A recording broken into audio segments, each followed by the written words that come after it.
सल्तनत दक्कन के एक छोटे से गांव चांदपुर में रहीम नाम का 10 साल का यतीम लड़का रहता था। इसके माँ बाप ताउन की बीमारी में चल बसे थे। तब से वो अपने जालिम चचा करीम के पास रहता था। करीम बज़ाहिर गांव का नंबरदार था, मगर दिल का इतना काला कि अपने ही भतीजे को नौकर बनाकर रखा हुआ था। सुबह अजान से पहले रहीम को जगा दिया जाता। कुएं से बीज गड़े पानी भरना, बकरियां चलाना, खेतों में हल चलाना, ये सब एक 10 साल के बच्चे के लिए बहुत ज्यादा था।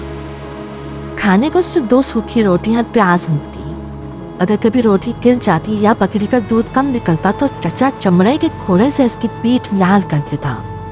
रहीम की पीठ पर जख्मों का निशान नक्श हो चुका। रात को जब सब सो जाते, रहीम झोंपड़ी के बाहर टूटे हुए खाट पर लेटकर आसमान को देखता। चांद से पूछता, या अल्लाह, मेरा कसूर क्या है? क्या मैं हमेशा यूं ही मारता रहूंगा? आंसू इसके गालों पर सूख जाते हुए नहीं सो जाता। गांव वाले सब जानते थे, मगर करीम के डर से कोई कुछ नहीं बोलता। करीम कहता था, ये यतीम है, उस पर एहसान कर रहा हूं, वरना सड़क पर मर जाता। एक दिन रहीम से गलती से चचा का कीमती हुक्का टूट गया। करीम ने गुस्से में आकर से इतना मारा कि रहीम 3 दिन तक बुखार में तड़पता रहा। किसी ने हकीम को भी ना बुलाया। किसी बुखार में रहीम ने दिल में दुआ की, या अल्लाह, कोई फरिश्ता भेज दे जो मुझे इस कैद से निकाल दे।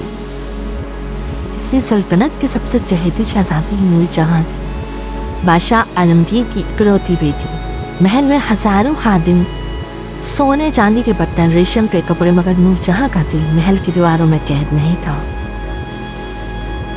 वो रोज अपने वालिद से कहती, अब्बा हुजूर, मैं अपनी राया का हाल खुद देखना चाहती हूँ। सच्चा इंसाफ वही है जो गरीब की झोंपड़ी में जाकर दिया जाए। बादशाह पहले तो डरते थे, मगर बेटी की जिद के आगे हार गए। एक दिन शहजादी ने भेस बदला। आम लड़कियों जैसे सादा कपड़े पहने, सर पर दुपट्टा लिया और सिर्फ 2 खादिमों के साथ घोड़े पर सवार होकर चांदपुर गांव की तरफ निकल पड़ी। रास्ते में इसने देखा कि किसान धूप में जल रहे हैं। औरतें दूर दराज से पानी भर कर ला रही हैं। गांव के करीब पहुंची तो एक टूटी हुई झोंपड़ी के पास से गुजरी। अचानक इसे किसी बच्चे के सिसकने की आवाज आई। दिल में हमदर्द जा। इसने खादिमा से कहा, खुदा रोको, देखो कौन रो रहा है। शहजादी घोड़े से उतरी और रहीम के पास बैठ गई। अपने रेशमी दुपट्टे से इसके माथे का पसीना पहुंचा। रहीम ने डर हुए आंखें खोली। इसने जिंदगी में पहली बार किसी को इतने मोहब्बत से अपने पास बैठा देखा। शहजादी ने नरम आवाज में पूछा, बेटा, तुम्हारा नाम क्या है? तुम्हें किसने मारा? रहीम हिचकिचियों के साथ सिर्फ इतना बोल सका, मेरा कोई नहीं है शहजादी।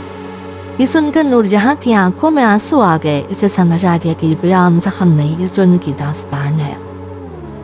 शहजादी नूरजहां ने रहीम के सर पर हाथ रखा तो कुछ देर को चुप हो गया। फिर इसे ने हिम्मत करके टूटे फूटे लफ्जों में अपनी कहानी सुनाना शुरू की। शहजादी जी, मेरे अब्बा अम्मी जब मरे तो चचा मुझे अपने घर ले आए। पहले कहते थे, बेटा समझ कर पालूंगा, मगर फिर रहीम की आवाज़ घर आई।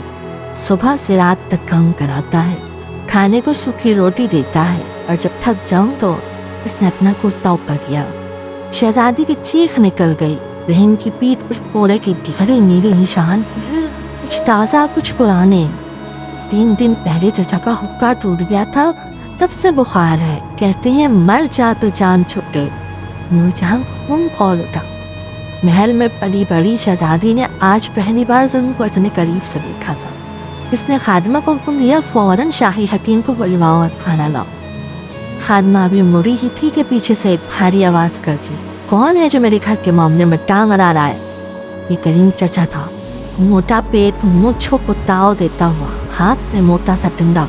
इसने शहजादी को आम लड़की समझा। गुस्से से बोला, ए लड़की, ये मेरा भतीजा है, मैं इसका वाली वारिस हूँ, जो चाहूँ करूँ, तू यहाँ से दफा हो जा। फिर इसने रहीम को बाजू से घसीटा। उठ कम वक्त काम चोर मेहमानों के सामने ड्रामा करता है। रहीम दस्त से खराब था, बुखार से तपता हुआ जिस्म और ऊपर से चचा का झटका। वो बेहोश होकर गिरने लगा, मगर गिरने से पहले शहजादी नूरजहां बिजली की तेजी से आगे बढ़ी और रहीम को अपनी बाहों में थाम लिया। इसकी आंखों में अब आंसू नहीं, अंगारे थे। इसने एक झटके से अपने सर का दुपट्टा उतारा। दुपट्टे के पौने पर सोने के तारों से शाही महल खड़ी हुई थी। کریم چچا کا رنگ فک ہو گیا، اس کے ہاتھ سے ڈنڈا چھوٹ کر گر گیا۔ شہزادی آپ؟ وہ تھر تھرا کانپنے لگا۔ نور جہاں نے گرج کر کہا، ہاں میں اس سلطنت کی شہزادی نور جہاں ہوں، اور ابھی تو میں بتاؤں گی کہ یتیم پر ظلم کرنے والے کا انجام کیا ہوتا ہے۔ کریم چچا کے ماتھے پہ پسینہ آ گیا، وہ فوراً شہزادی کے قدموں میں گر گیا۔ معاف کر دیں شہزادی جی، غلطی ہو گئی، میں تو اسے اپنے بیٹے جیسا بنا پالتا ہوں۔ شہزادی نور جہاں نے نفرت سے اپنے پاؤں پیچھے کھینچ لیا۔ بیٹا، بیٹے کی پیٹھ پر کوڑے کے نشان نہیں ہوتے کریم، یہ ظلم ہے، بے گناہ ہے۔ اتنے میں شاہی حکیم اور 4 سپاہی بھی کنویں پر آ پہنچے۔ پورا گاؤں جھونپڑی کے باہر جمع ہو گیا۔ سب حیران تھے کہ آخر یہ لڑکی کون ہے جس کے ایک اشارے پر محل کے سپاہی دوڑے چلے آئے۔ حکیم نے رحیم کا معائنہ کیا۔ شہزادی، اس بچے کو تیز بخار ہے اور جسم پر ظلم کے کئی نشان ہیں، اگر 2 دن اور علاج نہ ہوتا تو۔ حکیم خاموش ہو گیا۔ یہ سن کر شہزادی کا چہرہ غصے سے لال ہو گیا۔ اس نے سپاہیوں کو حکم دیا، اس ظالم کریم کو گرفتار کر لو، اس کے گھر کی تلاشی لو۔ سپاہی کریم کو گھسیٹ کر لے گئے۔ اس کے گھر سے سونے کے سکے، غریبوں سے چھینا ہو اناج اور ظلم کے کئی ثبوت ملے۔ پتا چلا کہ کریم نمبرداری کے نام پر پورے گاؤں کو لوٹ رہا تھا۔ شہزادی نے بلند آواز میں گاؤں والوں سے کہا، آج سے یہ کریم نمبردار نہیں رہا اور اس یتیم بچے رحیم کا فیصلہ میں کروں گی۔ رحیم ابھی بھی نیم بے ہوش تھا۔ شہزادی نے اپنے ہاتھوں سے اسے پانی پلایا۔ حکیم نے دوا دی۔ تھوڑی دیر میں رحیم کی آنکھ کھلی۔ اس نے دیکھا شہزادی اب بھی اس کے سرہانے بیٹھی ہے۔ کریم ہاتھ چھوڑ کر کڑکڑایا، شہزادی رحم کریں، میرے بھی بال بچے ہیں۔ نور جہاں نے سرد آواز میں کہا، تو نے اس یتیم پر رحم کیا تھا کبھی؟ قاضی کے سامنے پیش کیا جائے گا تجھے، جو سزا سلطنت قانون دے گا وہی ملے گی۔ پھر اس نے رحیم کی طرف دیکھ کر مسکراتے ہوئے کہا، بیٹا ڈرو مت، آج سے تمہارا کوئی کچھ نہیں بگاڑ سکے گا، تم میرے ساتھ محض چلو گے۔ رحیم کی آنکھوں سے آنسو پہلی بار کسی نے اسے بیٹا کہہ کر پا رہا تھا۔ گاؤں والے یہ منظر دیکھ کر رونے لگے۔ کوئی کہہ رہا تھا اللہ نے فرشتہ بھیج دیا، کوئی کہہ رہا تھا شہزادی نہیں، یہ تو رحمت ہے۔ شہزادی نور جہاں رحیم کو اپنے ساتھ شاہی محل لی گئی۔ رحیم نے زندگی میں پہلی بار اتنی بڑی عمارت دیکھی تھی۔ سنگ مرمر کے فرش، سونے کے فانوس، ہزاروں خادم، اس کی آنکھیں پٹی کی پٹی رہ گئی۔ پہلے دن شاہی حمام میں اسے غصہ دلوایا گیا، ریشمی کپڑے پہنائے گئے۔ شاہی حکیم نے 7 دن تک اس کا علاج کیا۔ آہستہ آہستہ رحیم کے چہرے پر رونق آنے لگی، زخم بھرنے لگے۔ بادشاہ عالمگیر کو جب سارا معاشرہ پتہ چلا تو انہوں نے رحیم کو اپنے پاس بلایا۔ اسے سر پر ہاتھ رکھ کر رونے، بیٹا جس پر میری بیٹی کا سایہ ہو وہ میرا بھی بیٹا ہے۔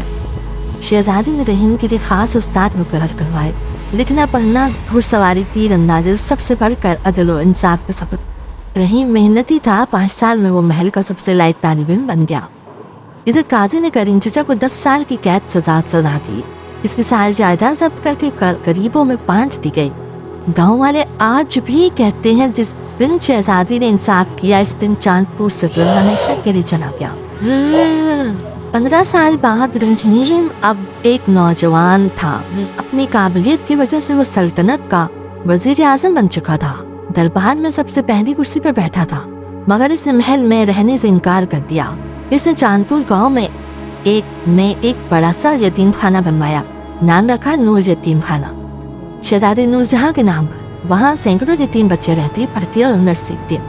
رحیم روز دربار سے فارغ ہو کر یتیم خانے جاتا، بچوں کے ساتھ کھیلتا، انہیں کھانا کھلاتا۔ کوئی بچہ روتا تو اسے گود میں اٹھا لیتا اور کہتا، بیٹا مت رو، یاد رکھنا دنیا میں ظلم ہمیشہ نہیں رہتا، اللہ کسی نہ کسی کا فرشتہ بنا کر بھیج ہی دیتا ہے، جیسے میرے لیے شہزادی نور جہاں آئی تھی اور اب تم سب کے لیے میں ہوں۔ شہزادی نور جہاں کھڑکی سے یہ منظر دیکھتی اور مسکراتی، اسے اپنی کی ہوئی نیکی پر فخر تھا۔ دوستو، یتیم کا دل نہ دکھاؤ، کیا پتا وہ کل کو تمہارا حاکم بن جائے۔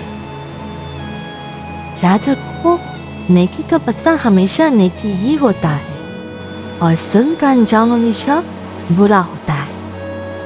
اگر آپ کو یہ کہانی پسند آئی ہو تو پلیز چینل کو لائک کیجیے، سبسکرائب کیجیے اور اسے شیئر کیجیے اور بیل آئیکن کو دبانا کبھی مت بھولیے گا تاکہ نئی آنے والی ویڈیو آپ تک پہنچ سکے۔